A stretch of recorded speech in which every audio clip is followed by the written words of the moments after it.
Do you believe that this may be, at least in part, about your party changing and the populist movement in reaction to MAGA and the Democratic Socialists, that this may be a moment where they want to take over the Democratic Party?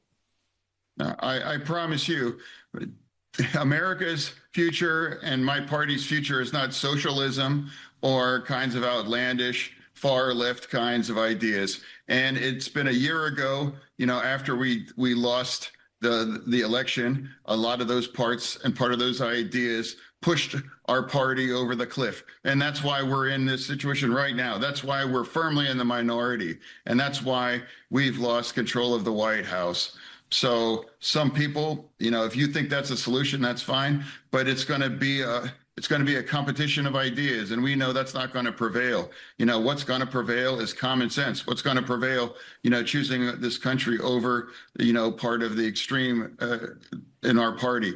What's going to prevail is common sense, and I do believe, for me, in the kinds of chaos that we have in this Trump administration, we should respond with order and logic and patriotism, and not shutting down our government right now.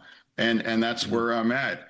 And I don't know why that's controversial. That's not a big tent party. If you're not allowed to have the opinion that it's wrong to shut our government down and put these people in the middle of it and now referred to as you're a traitor, or, saying all these other kinds of labels.